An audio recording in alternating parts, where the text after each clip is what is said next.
갈라디아서 1장 18절에서 24절까지 말씀입니다. 우리 주보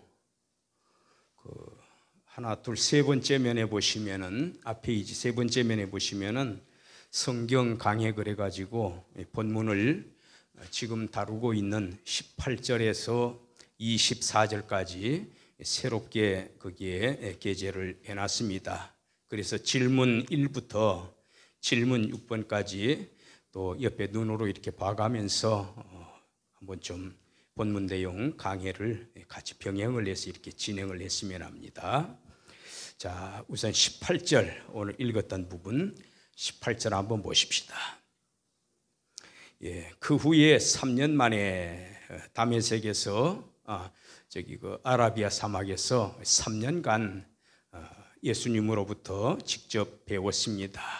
물론 그때 예수님은 바울하고 1대1로 예수님은 가르치시고 바울은 또 그 가르치시는 내용을 이제 거기 계시라고 되어 있지요.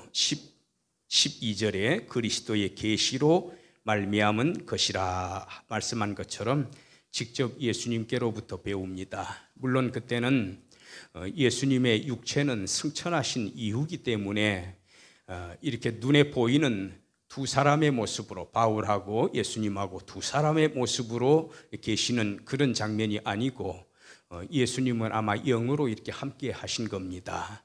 몸은 예수님의 인성은 제한적입니다. 하늘에 계시면 이 지상에는 안 계십니다. 그래서 예수님은 이미 승천하신 이후이기 때문에 몸은 하늘에 계시지만은 그러나 예수님의 신성은 우주에 충만합니다. 무소부지합니다. 바로 그 무소부지하신 신성으로서의 예수님께서 바울에게 3년 동안 가르치신 것이다. 또한 성령으로 함께 하시고 그렇게 생각을 하시면 되겠습니다. 자, 3년 만에 누구를 만나려고 드디어 출발합니까? 12제자 가운데 있어도 그래도 가장 나이가 많은 것으로 전해지지요. 누굽니까? 이 게바를 신방하려고, 옛날 번역에는 신방으로 되어 있는데 개역 개정에는 방문하려고, 제가 생각해 볼 때 번역이 잘 됐습니다. 신방하면은 우리가 또 목회 개념에서 좀 협소한 범위가 생각나지요. 이 목회자분들이 또 성도들 가정을 방문을 한다든지 이제 그런 차원을 흔히 연상하는데, 그러한 성격의 신방이 아니라 여기에서는 만나보려고, 방문하려고 예루살렘으로 올라갔다. 이때 12제자들은 어디에 다 있었습니까? 대부분 아마 틀림없을 겁니다. 대부분 예루살렘에 다 머물러 있었다. 옛날에 제가 사도행전 8장 1절 이하의 말씀으로 짚어드렸던 거 기억나십니까? 사도들 외에는 다 흩어졌다. 핍박이 일어나가지고 스데반 집사님도 순교를 당하고 흩어졌는데 12제자들은 그대로 예루살렘에 남아 있었다. 아직까지 기독교 교세 자체가 약해요. 그래서 본부나 다름이 없는, 선교센터나 다름이 없는 예루살렘 교회를 떠날 수 있는 입장이 아니었다. 아마 이 바울 선생님께서 3년 동안이나, 세월이 또 많이 흘렀습니다. 바울이 예수님을 영접할 때에는. 그리고 또 베드로를 만나려고 3년 동안 그 아라비아 사막 과정을 거친 다음에 베드로를 만나려고 가기까지에는 회심한 이후부터 계산을 하더라도 3년 아닙니까? 또 그 이전에도 상당 기간이 있었습니다. 그런데 베드로가 역시 예루살렘에 계속 포진하고 있는 것을 보았을 때에, 베드로뿐만이 아니에요. 2장 9절을 한번 보시기 바랍니다. 야고보와 게바와 요한도 그렇게 돼 있지 않습니까? 이 내용으로 보았을 때에 이 세 분 같은 경우에는 예루살렘에 계속 포진해 있었구나, 그거를 짐작을 할 수가 있습니다. 그래서 초기 단계에는 예루살렘에 본부를 두고서 사도들이 흩어지지 않고 거기에 계속 머물러 있었다고 하는 거. 자, 그런데 15일을 게바와 유했고 또 누구를 만났습니까? 일단 두 사람이 소개가 되어 있습니다. 한 사람은 누굽니까? 야고보. 또 한 사람은 베드로. 그렇게 해서 이 베드로와 야고보는 분명히 여기에서 만났습니다. 19절에 주의 형제 야고보 외에는 다른 사도들을 보지 못하였노라 그렇게 했는데, 이때는 좀 이제 본부로 삼고서 흩어져서 복음을 전하는 그런 과정이었던 것 같습니다. 그런데 여기에서 확실하게 만날 수 있었던 분은 베드로하고 야고보다. 18절을 읽지를 않고 19절만 언뜻 보면은 야고보 외에 다른 사도들을 보지 못했다 해놓으니까 야고보 한 사람만 만난 거구나. 근데 18절에 누구를 만났습니까? 게바를 15일 동안 만났잖아요. 그래서 두 사람입니다. 자, 그런데 여기에서 제가 좀 소개를 잠깐 머무르면서 좀 살펴봤으면 하는 부분이 뭔고 하면은 이 야고보 선생님에 대해서입니다. 이 야고보는 그 이스라엘 사람들이 야고보라고 하는 이름이 굉장히 많습니다. 이게 영어식으로 번역이 될 때는 제임스, 미국 사람들 보면 영국도 그렇고 제임스라는 이름이 꽤 돼요. 이 제임스가 바로 우리 기독교의 야고보의 이름입니다. 우리말 번역으로는 야고보로 이렇게 번역이 되어 있고, 제임스가 바로 이 기독교 신앙적인 관점에서 그 아들의 이름을 지어줄 때에 야고보라고 쓴 거구나, 그렇게 이해를 하시면 됩니다. 동명이인들이 굉장히 많아요. 예수님의 12 제자 가운데에서도 동명이인들이 많습니다. 야고보도 마찬가지고요. 그런데 이 야고보는 어떤 야고보입니까? 예수님의 동생 야고보입니다. 사도가 아닙니다. 다른 사람이 아니라 예수님의 동생 야고보를 의미한다. 이 예수님의 동생들 누구누구 있었죠? 성경에 기록된 사람들만 해도 이름이 나와 있습니다. 요셉이 있지요. 그 아버지 요셉하고 또 어떻게 이름이 같아요 보면은 요셉이 있고, 또 누가 있습니까? 지금 여기에 나온 야고보가 있고, 또 한 사람 더 있습니다. 누굽니까? 신약 성경 저 뒷부분에 한 장으로 기록해 놓은 유다 있잖아요. 유다라는 이름도 굉장히 많습니다. 유다. 그 다음에 이름은 나와 있지 않지만은 누이 동생도 있었습니다. 그래서 이 마리아의 스라에는 딸도 있고 그 아들들이 여러 명이 있었고, 이제 마리아의 입장에서는 예수님이 이제 장자가 되겠습니다. 그런데 바로 아버지가 이제 예수님은 인간 아버지가 안 계십니다. 동정녀의 태를 빌어서 출생하신 분이시고, 그런데 요셉하고 마리아 사이에 태어난 아들 가운데 이 야고보라는 인물이 되겠습니다. 자, 그러면 우리 교환을 좀 잠깐 한번 보시고서 제가 거기에 조금 누락된 것도 언급을 해야 되겠습니다. 자, 질문 1번 한번 보십시다. 그 18절에서 말씀하고 있는 3년이란 어디에서의 활동을 가리킵니까? 지난번에 다 공부한 겁니다. 아라비아 사막이 되겠습니다. 아라비아 사막에서. 그 다음에 오늘 질문 두 번째 거를 좀 비중 있게 다루려고 합니다. 주의 형제. 그러면 여기에 주는 누굽니까? 예수님을 말하는 거예요. 예수님의 형제, 예수님의 동생이다 그 말입니다. 주의 형제 야고보가 변화되는 과정을 살펴봅시다. 그런데 제가 대학생 때입니다. 저희 이제 지도하시는 교수님 가운데 한 분이 그 전자회로를 맡고 있는 그런 분이었어요. 제가 전기공학 출신이기 때문에. 그 교수님께서, 제 성함은 안 밝히겠습니다. 그분이 저하고 또 가깝게 대화를 할 기회가 참 많았습니다. 특히 그분은 이제 천주교인이고 저는 이제 개신교인이기 때문에 이제 둘이서 이야기를 하다 보면은 조금 안 맞는 부분도 나타나요. 그러면 이제 저는 또 제 고집대로 밀고 나가고, 그때는 신학을 하지 않은 때였지만은 저 나름대로의 정체성이 있지 않습니까? 그런데 그분이 그래요. 지금도 가톨릭에서는 똑같은 견해를 취합니다. 마리아의 동정성. 마리아는 일평생 시집을 안 갔다는 겁니다. 동정성이다. 처녀로 계시다가 그냥 처녀로 세상을 그냥 떠난 것도 아니고 죽음을 맛보지 않고 승천을 했다. 그 몽소 승천설이라고 합니다. 그 가톨릭의 교리로 다 선포가 된 겁니다. 종교 회의를 거쳐가지고 교리가 아니라 교의가 되겠습니다. 교리는 종교 회의를 거치지 않았더라도 일반적으로 가르치는 내용들을 통틀어서 교리라고 하는데, 교의라고 하는 것은 교리 중에서도 종교회의를 통해서 선포가 된 거기 때문에 그걸 어기면은 이단으로 정죄를 받게 됩니다. 그런 항목들이 많아요. 그런데 그 교의 가운데 하나가 마리아의 바로 동정성이라고 하는 거. 그러면은 우리 성경에 지금 여기 본문에도 주의 형제 야고보라고 되어 있지 않습니까? 요거를 그러면 가톨릭에서는 어떻게 해석을 합니까? 주님의 형제, 예수님의 형제라고 되어 있는데 이제 그분들의 주장은 그겁니다. 그 교수님한테 직접 들은 얘기이기도 하고 실제로 가톨릭 교리가 그렇습니다. 뭐라고 하는가 하면은 우리가 믿는 사람들끼리 서로 성씨도 다르고 아버지 어머니 다 다르잖아요. 그런데 한 교회당 안에서 아직 직분을 안 받은 청년들 세계에서는 또 그렇게 호칭을 합니다. 아무개 형제 말씀해 주세요. 아직 집사님 단계가 아니니까.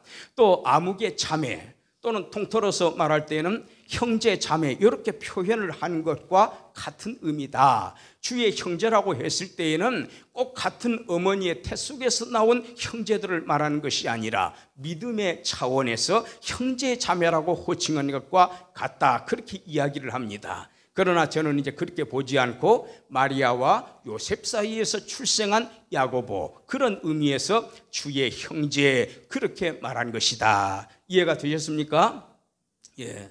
예수님이 한참 가르치고 계실 때 사람들이 그러잖아요. 지금 밖에 어머니가 와 계시고 형제분들도 와 계시는데 한번 만나보십시오. 그런 의미지요. 그때 예수님이 뭐라고 하던가요? 누가 내 어머니며 내 형제겠느냐? 누구라고 했습니까? 바로 하나님 말씀 듣고 하나님 말씀을 잘 순종하는 바로 여기 모여있는 이 사람들이 나의 형제 자매요 모친이 아니더냐. 그런 아주 의미심장한 말씀을 합니다.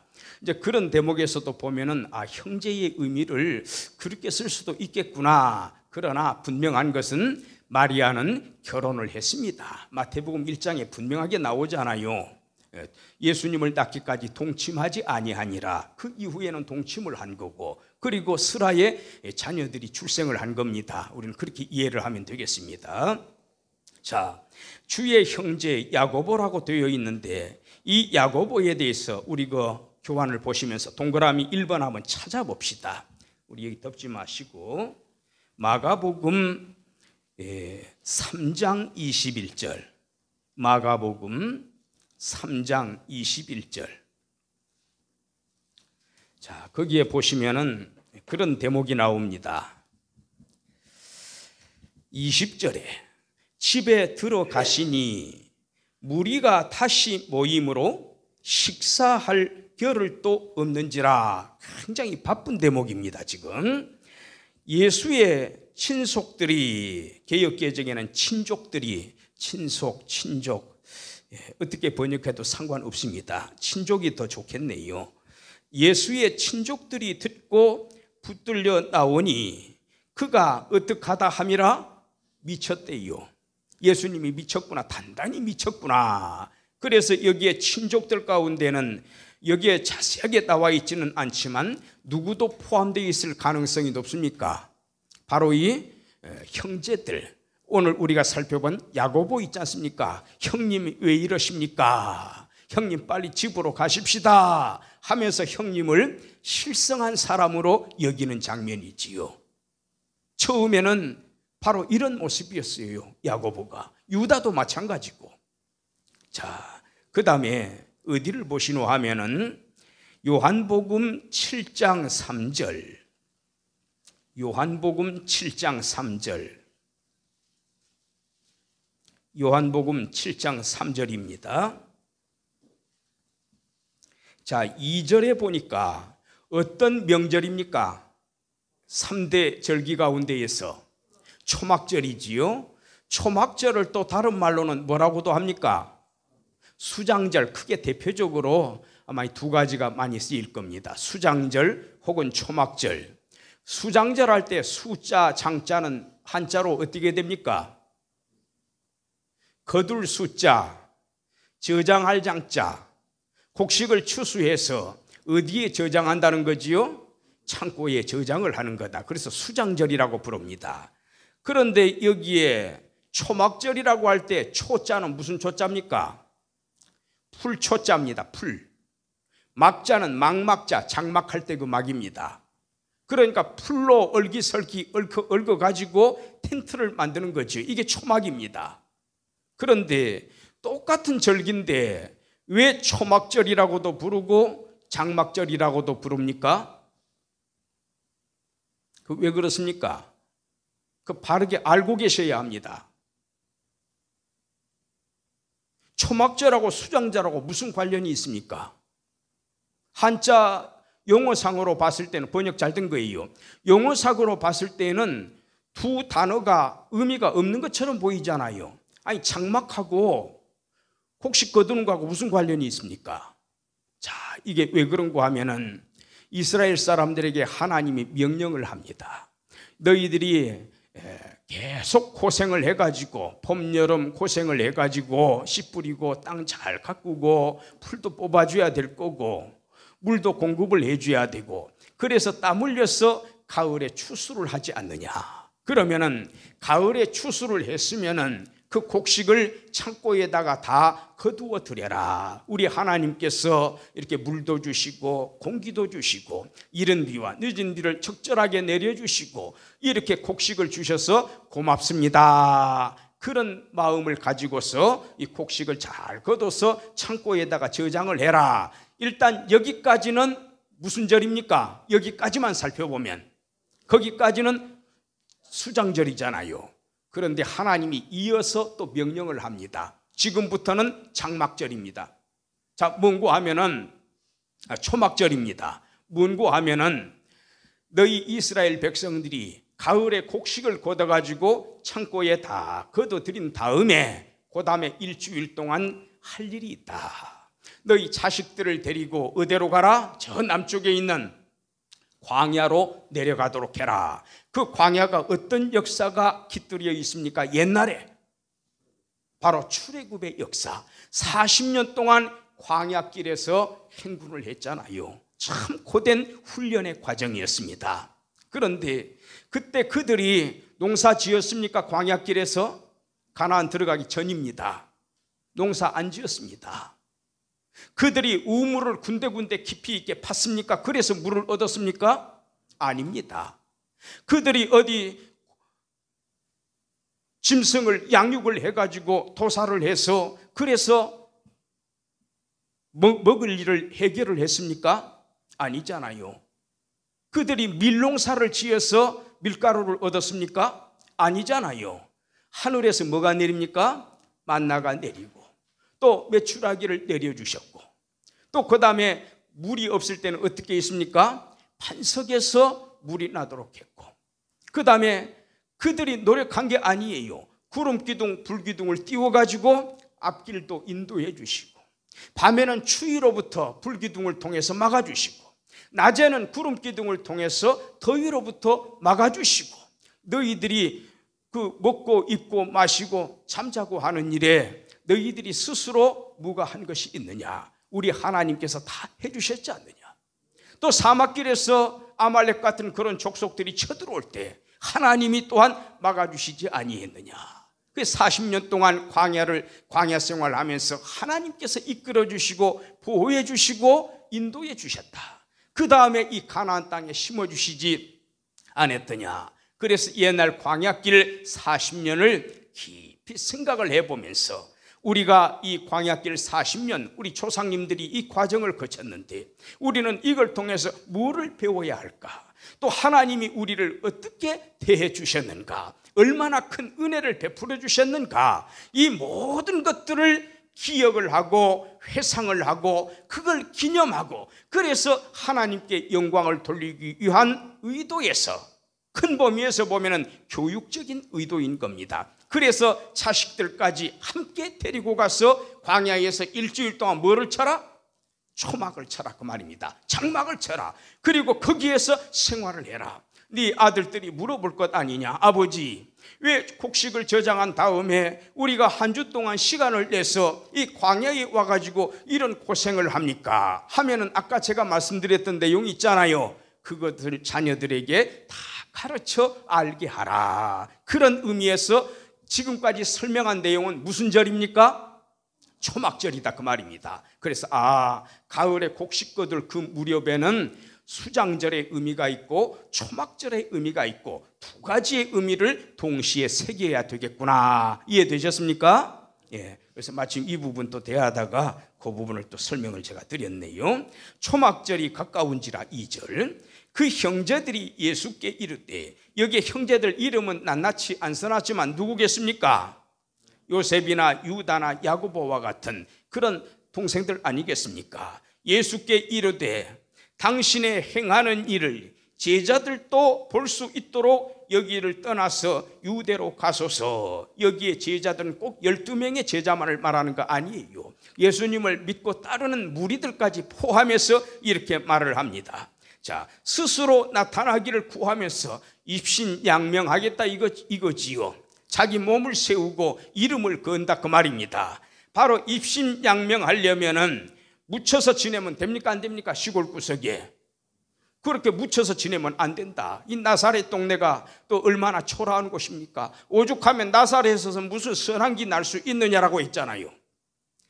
그런데 이 촌구석에 묻혀가지고 일하면 되겠습니까? 그렇게 하면 안 되지 않습니까? 이 일을 행하려 하거든 자신을 세상에 나타내소서 이름을 한번 드높여보라 그 말입니다. 예루살렘에 가서 예를 들어서 오병이어 기적에 해당이 되는 그만한 기적 한두 가지만 일으키면은 세상 사람들이 형님을 따를 거 아닙니까? 이번 기회에 출세하십시오. 명절 때에 수많은 사람들이 예루살렘에 모이잖아요. 맥주절, 수장절, 유월절 3대 절기에는 20살 이상의 남자들은 전국 각지에서 다 모여라. 빈손 들고 오지 말고 하나님께 바치면서 경배를 드리도록 해라. 그런데 이때 사람들이 가장 많이 모이는 시점이니까 이때 한번 형님 이름 좀 한번 드러내 보십시오. 이 일을 행하려 하거든 자신을 세상에 나타내소서 하니 이는 왜냐하면 그 형제들이라도 예수를 어떻게 합니다? 믿지 않음이로라. 그래서 예수님을 메시아로 생각을 하는 게 아니에요. 예수님이 어떤 기적을 일으켜서 이름값을 나타내고 그래서 높은 고관 대작직에 오르기를 바라는 그런 마음이었던 거죠. 여기에 분명히 그 동생들 예수님을 믿지 않았다. 앞에 그 마가복음에서는 어떻게 했다? 예수님을 실성한 분으로 여겼다. 이게 바로 야고보의 모습이었다 그 말입니다. 처음부터 야고보가 믿음이 충만한 사람 아니에요. 불신자예요. 자, 그 다음에 어디를 보시는가 하면 요한복음 19장 여기는 제가 안 적어놨어요. 그 메모를 좀 해놓으세요. 요한복음 19장 한번 보십시다. 예수님께서 십자가에 달리실 때 12제자들 어떻게 했습니까? 예수님 십자가에 달리실 때 12제자들은 어디에 있었습니까? 다 흩어졌습니까?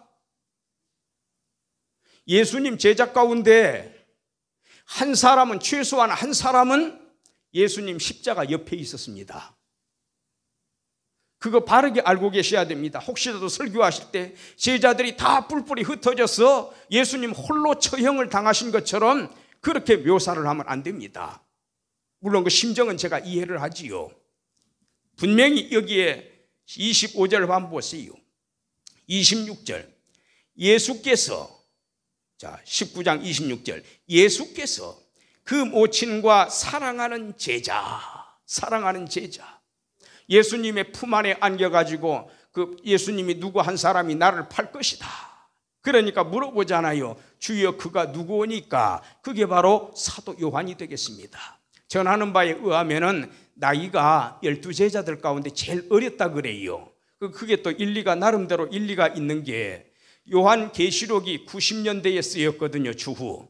그러면은 그때 요한의 나이가 학자들이 말하기를 90세 혹은 100세를 넘긴 나이일 수도 있다. 어쨌든 가장 마지막까지 살아남아 계신 분인 것으로 보았을 때 연세가 제일 어리지 않았겠느냐. 물론 다른 제자들 대부분 다 또 순교합니다. 사실은.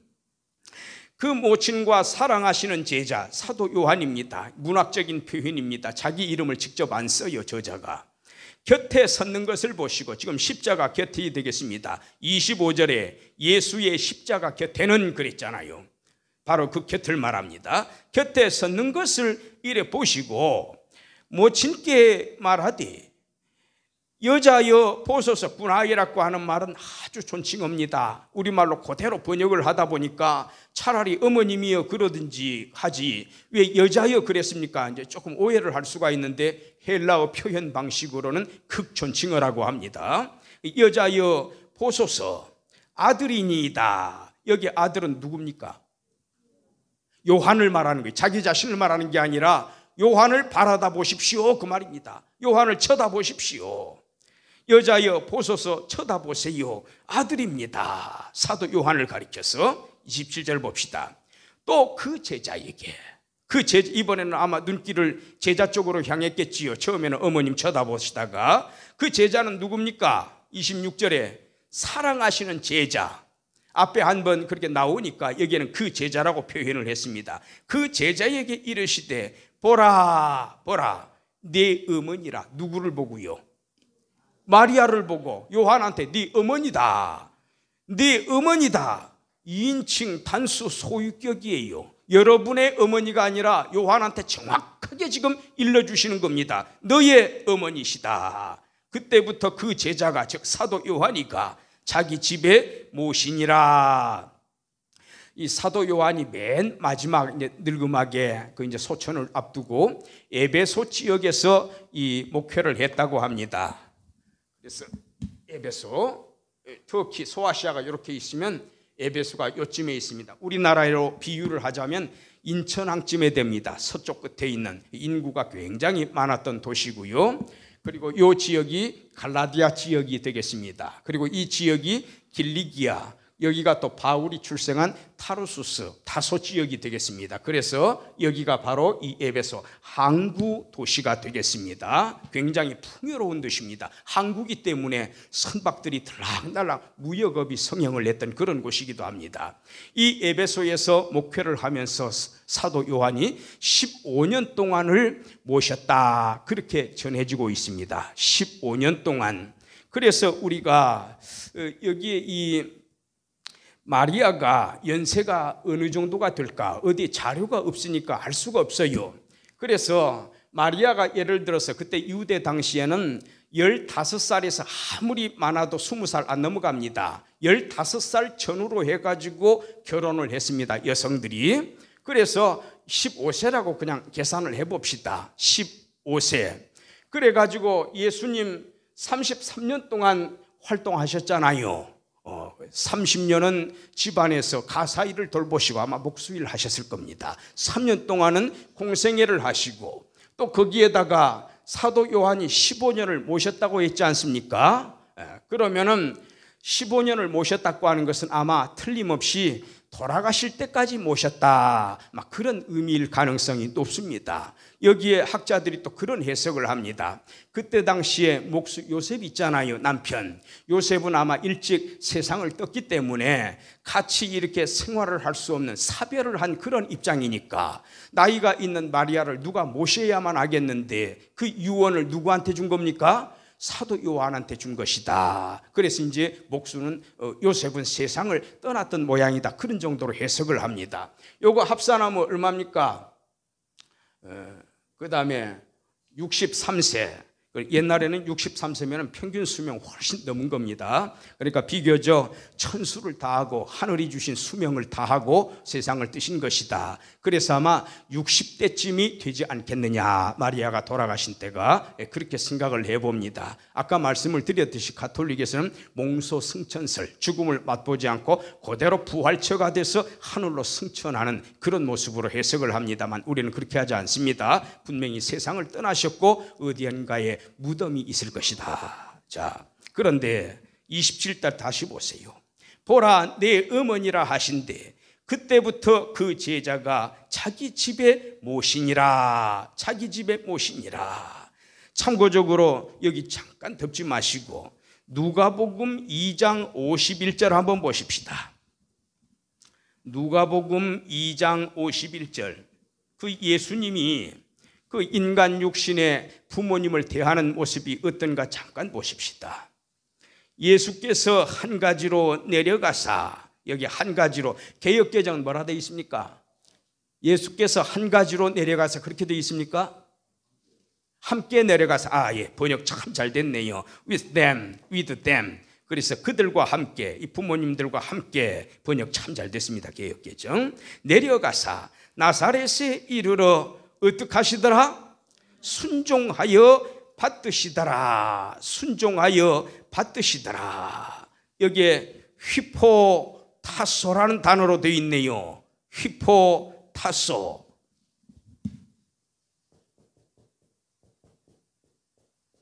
자, 이 단어를 좀 보시면 휘포라는 말하고 타소라는 단어입니다.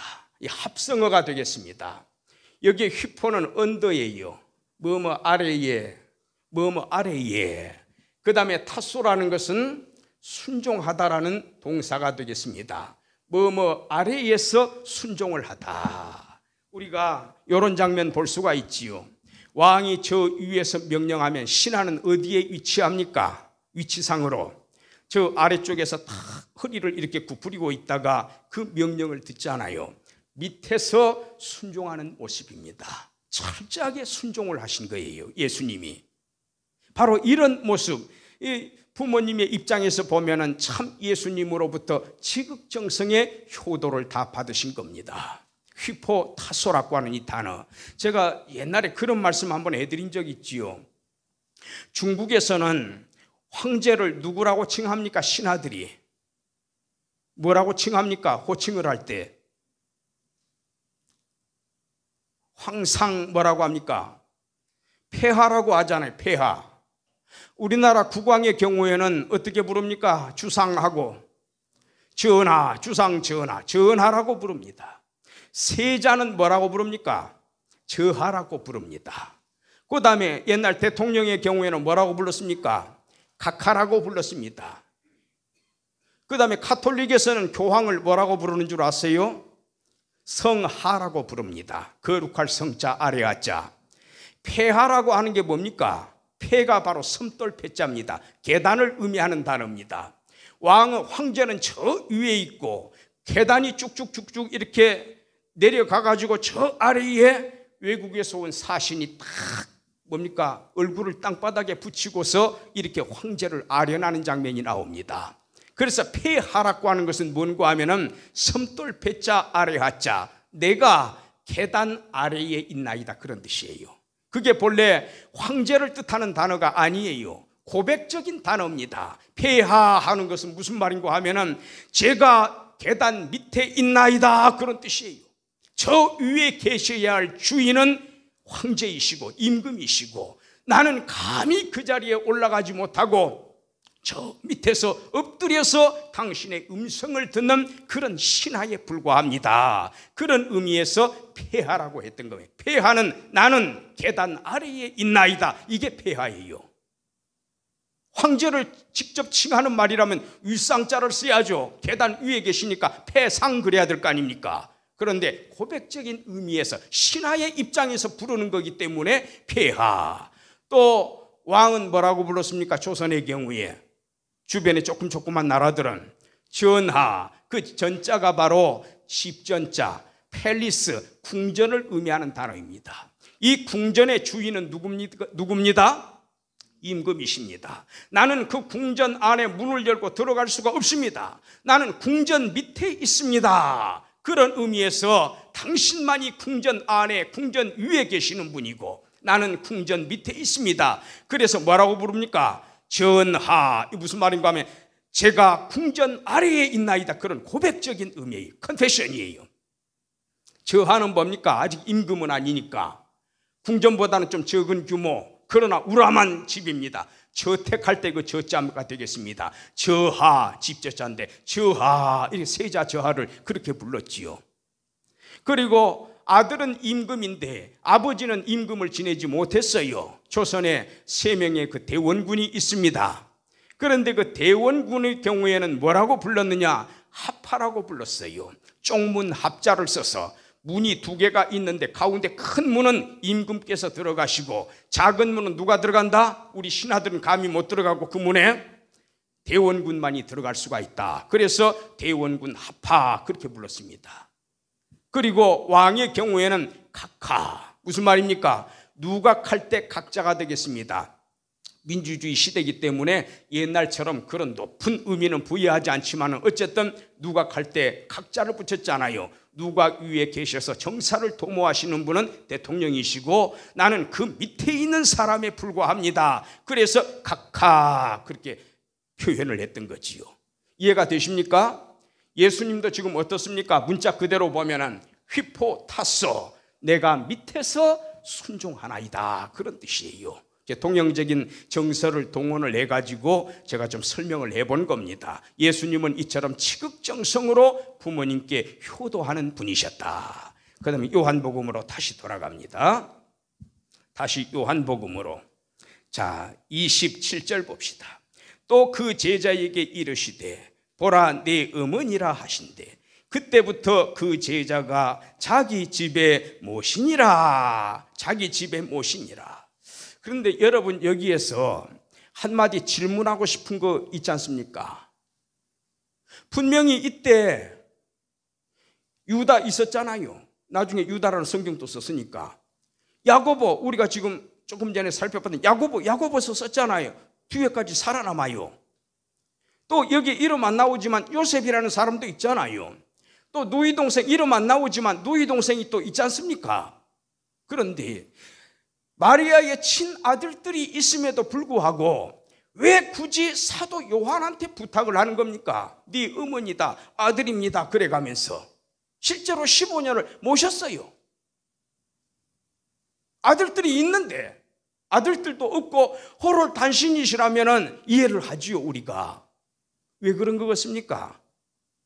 제가 전에 말씀을 드린 내용인데요, 빨리 답변이 나오셔야 됩니다. 예, 믿는 자. 아까 예수님의 동생들은 어떤 사람입니까? 형님이 실성했다. 또 형제들이라도 예수를 믿지 아니하미러라. 그러나 사도 요한은 이 십자가 옆에 있다고 하는 것은요, 그 주변에서 몇 사람만 저 사람이 제자다라고 딱 지목하면은 그 자리에서 붙들어서 죽일 수도 있어요. 사형 언도 내려가지고. 그런데 생명을 무릅쓰고 사도 요한은 곁에 남아있는 겁니다. 다른 제자들은 뿔뿔이 흩어졌잖아요. 베드로도 살아남기 위해서 3번씩 부인을 했지 않습니까? 그러나 사도 요한은 어쨌든지 간에 십자가 옆에 서 있었다. 그래도 12제자 가운데 이만한 사람이 어디 있습니까? 그래 예수님께서 보시면서 보라 네 어머니다. 또 마리아한테는 보소서 아들입니다. 그래서 요한이 모신 거 아닙니까? 불신 동생들한테 어머니를 요양을 맡기는 것보다 충실한, 피 한 방울 안 섞였을지라도 충실한 제자, 그래도 목숨을 담보하고 십자가 곁에 피 흘리는 예수님을 쳐다보고 있는 사도 요한에게 어머니를 맡겼다고 하는 거, 굉장히 깊은 의미가 있는 겁니다. 교훈점이 큽니다.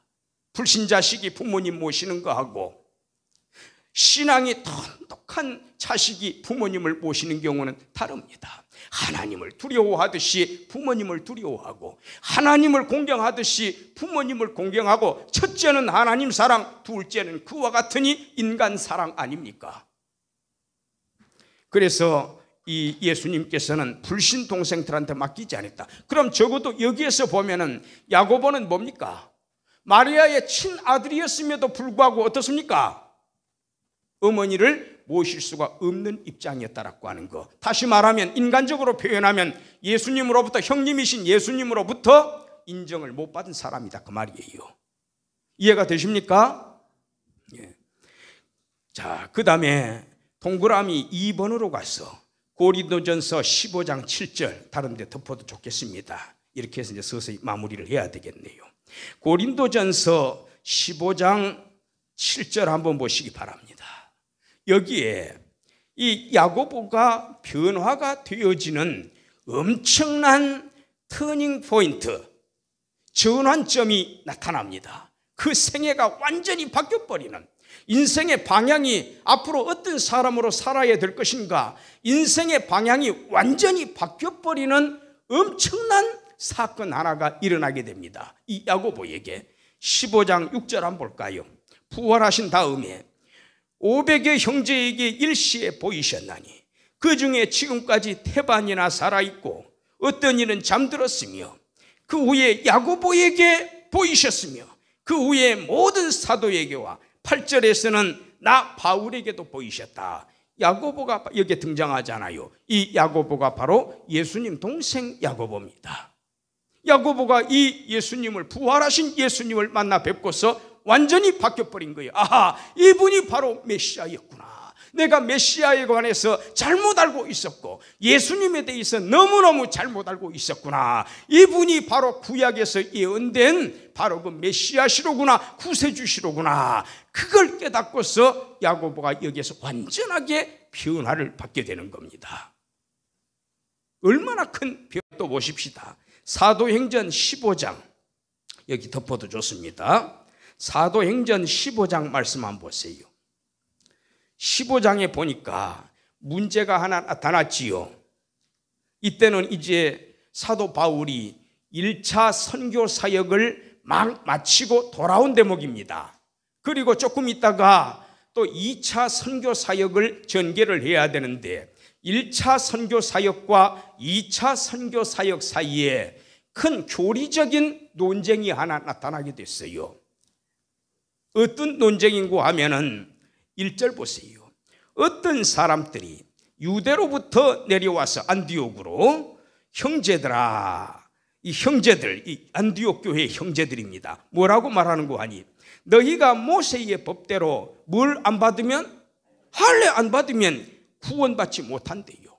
예수님을 믿는 믿음만 가지고는 안 되고 할례도 받아야만 진정한 하나님 백성이 된다라는 거지요. 그래서 2절에 보니까 바울, 바나바와 그들 사이에, 여기에 그들은 1절에 어떤 사람들을 말하는 겁니다. 할례 받는 것을 주장하는 사람들, 이 사람들 사이에 적지 아니한 다툼과 변론이 일어났다. 그러니까 할례를 받아야 구원받는다. 이 사람들은 예수님 믿는 사람들입니까? 안 믿는 사람들입니까? 또 그렇게 답변하시죠라고 제가 질문한 겁니다. 믿는 사람이에요? 안 믿는 사람이에요? 믿는 사람들이에요. 똑같은 신자들이에요. 똑같은 신자인데 어떤 신자들은 할례 안 받아도 된다. 예수 믿는 믿음으로만 구원받는다. 또 어떤 사람들은 뭡니까? 그렇지 않고 예수님 또 믿어야 되고 할례도 받아야 된다. 똑같은 그리스도인들인데 그리스도인들 안에서 다툼이 일어난 거예요. 의견의 일치가 안 되는 겁니다. 그러면 15장 1절 다시 보세요. 어떤 사람들이 유대로부터 내려와서 할례 받아야 된다 가르쳤지요. 여기에 어떤 사람들은 누굽니까? 5절 보세요. 5절. 우리가 지금 다 읽지는 못하고 5절. 바리새파 중에 믿는, 예수님을 믿는 어떤 사람들이, 그 옛날에는 바리새파 그러면 우리가 참 그토록 예수님을 대적을 하고 예수님을 헐뜯고 어찌하든지 간에 올무에 집어넣어서 걸려 넘어지게 하려고 몸부림치던 못된 자들이다, 외식하는 자들이다, 우리 그렇게 알고 있지요. 그런데 그 바리새파 중에서도 예수님을 믿는 사람이 있었다 그 말입니다. 니고데모도 있잖아요. 요셉도 있잖아요. 이거는 이제 다른 부류의 사람들인데, 바리새파 중에 믿는 어떤 사람들이 일어나 말하되 이방인에게, 유대인들은 이미 다 할례 받았고 그 사람들이 예수 믿었으니까 문제가 될 건 없습니다. 근데 문제는 뭐냐? 이방인들이에요. 예수 믿는다고 하지만 자기들처럼 할례 안 받은 사람들이거든요. 할례를 주고 모세의 율법을 지키라 명하는 것이 마땅하다. 여기 이제 문제가 나타나게 되는 겁니다. 이때에 베드로가 손들고 일어나서 7절 보세요. 많은 변론이 있은 다음에 이게 이제 공의회의의 하나의 효시가 되는 겁니다. 무슨 어려운 문제가 있을 때는 공회에서 모여가지고 교리를 선포해서 결정을 해서 선포를 했습니다. 또 우리 교단에서도 그렇잖아요. 총회 차원에서 교리를 잘 연구해가지고 1년간 연구하시오, 대학 교수님들한테 맡겨주고 1년 뒤에 연구한 거 발표하고, 그래서 그 결과에 따라서 교리를 채택할 수도 있고 채택하지 않을 수도 있잖아요. 그러한 종교회의의 효시가 되는 겁니다. 여러 신학자들이 모여서 많은 변론이 있은 다음에 베드로가 뭐라고 했습니까? 7절에 복음의 말씀을 들어 이방인들한테 어떻게 하려고? 믿게 하려고 믿음을 강조하잖아요. 그리고 8절에는 이방인들에게도 하나님께서 뭘 주셨다? 성령을 주셨다. 성령을 받아야 예수님을 주님으로 고백을 하지 않습니까? 같은 내용이에요. 성령을 받아야만 예수님을 믿을 수가 있습니다.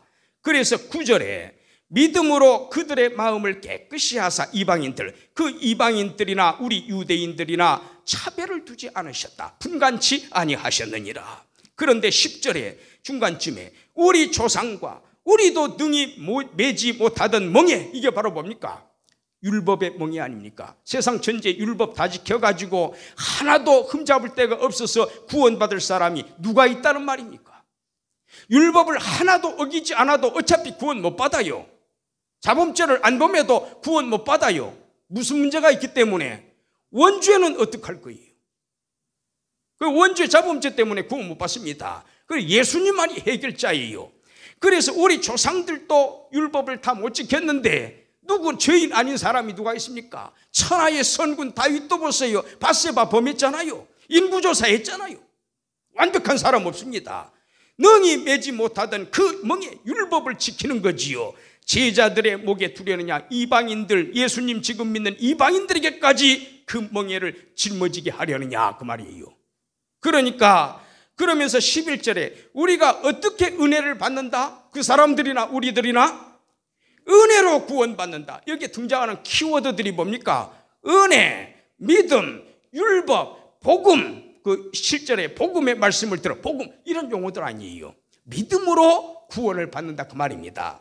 이때 13절에 누가 손들고 일어납니까? 내도 한마디 합시다 하면서 야고보, 이 야고보가 바로 누굽니까? 예수님 동생 야고보입니다. 뭐라고 있습니까? 14절에 보니까 이방인 중에서 자기 이름을 위할 백성을 취하신다. 이거를 누가 구했다? 시므온이 구했다. 시므온이 누굽니까? 베드로예요. 똑같은 인물입니다.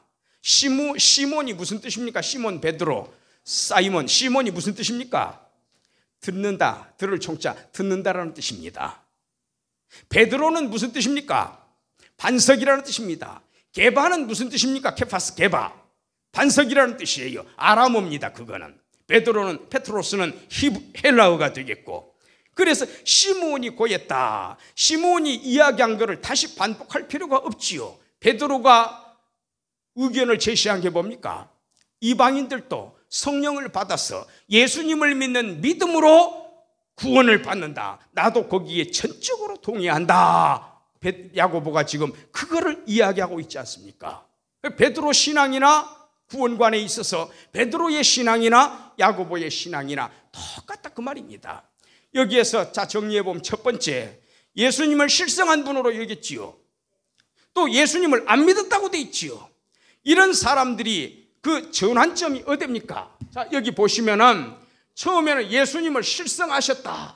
또 뭡니까? 예수님을 믿지 않았다, 불신. 근데 여기에서 생의 전환점이, 터닝 포인트가 나타납니다. 이게 바로 뭡니까? 부활하신 예수님을 목격을 한 거예요. 처음에는 불신자 상태.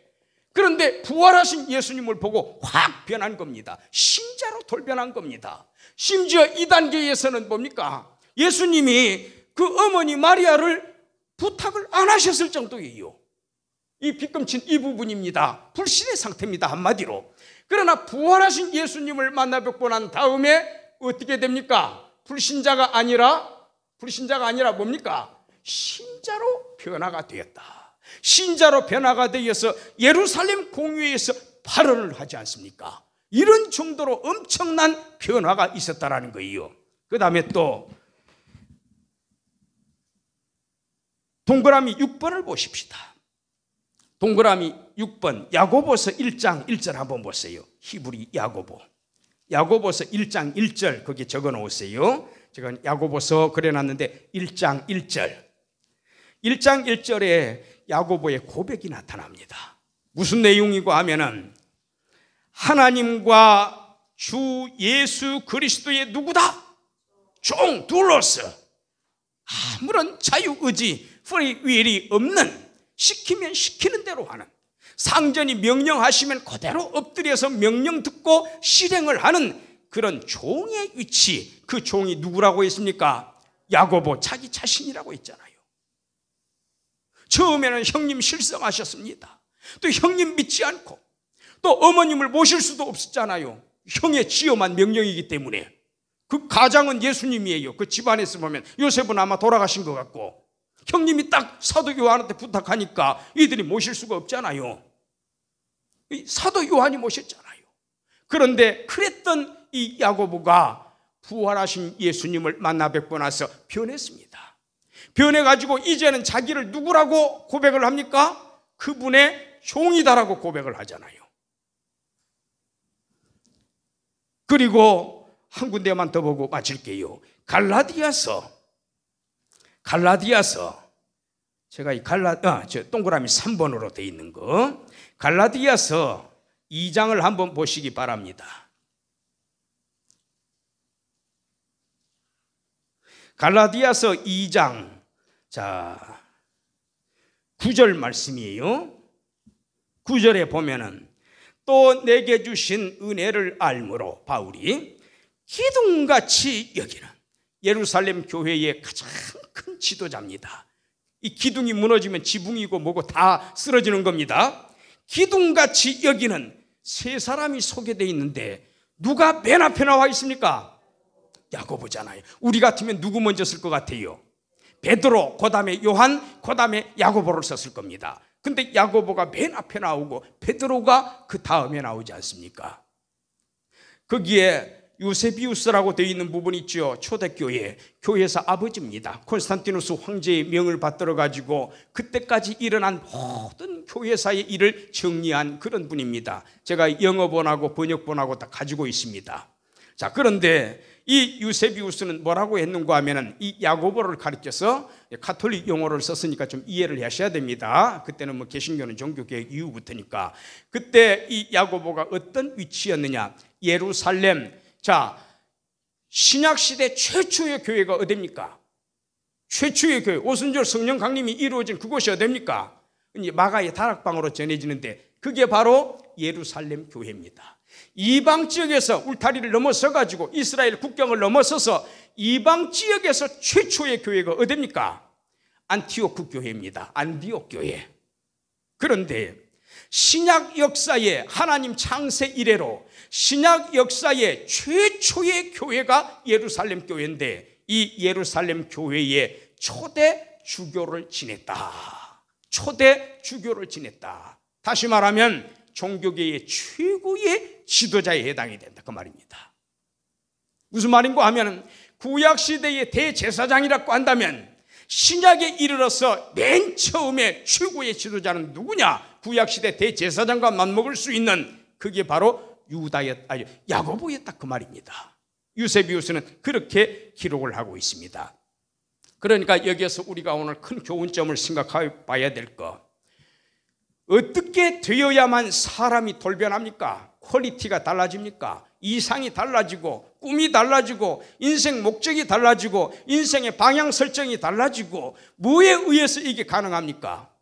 바로 예수 그리스도를 고백하는 철저한 믿음이에요. 철저한 믿음.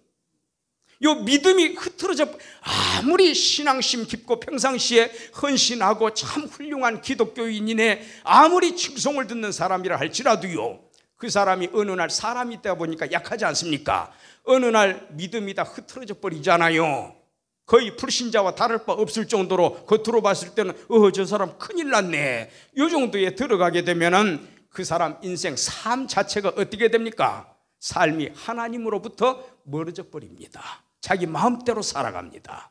가장 중요한 게 뭐냐? 예수 그리스도를 바르게 고백하는 독실한 믿음. 그가 다른 건 다 잃어버려도요, 그거 하나 딱 붙들고 있으면은 절대 그 사람 흔들리지 않습니다. 오늘 아침에도 설교하셨잖아요. 인내하라고 하는 거. 우리 욥의 인내를 기억을 해야 돼요. 야고보의 경우에도 믿음을 갖기 이전에는 심지어 예수님을 보고 실성했다고 그러지를 않나. 예수님을 메시아로 인정도 하지 않았고 심지어 자기 어머니인 마리아도 모실 수 없는, 형님이 딱 명령을 내려버리니까 모시지 못하는 이런 사람에 불과했지만 부활하신 예수님을 발견하고 부활하신 예수님 봤다는 게 뭡니까? 복음을 알았다는 뜻이에요. 메시아가 어떤 분이라는 것을 바르게 알았다 그 말입니다. 정치하는 메시아로 알았지 그런 죽으심과 부활과 관련된, 그래서 복음을 완성하는 그런 분으로 몰랐잖아요. 확실하게 예수님에 대한 지식을 축적한 다음부터는 그 삶이 흩어지지 않습니다. 야고보 마지막에 돌에 맞아 순교합니다. 독실한 믿음, 요거 다른 것은 잊어먹으시더라도 예수 그리스도를 향한 독실한 믿음, 이거는 절대로 흔들리면 안 된다. 요거 하나 오늘 마음판에 딱 새겨두십시다. 여기까지 합니다.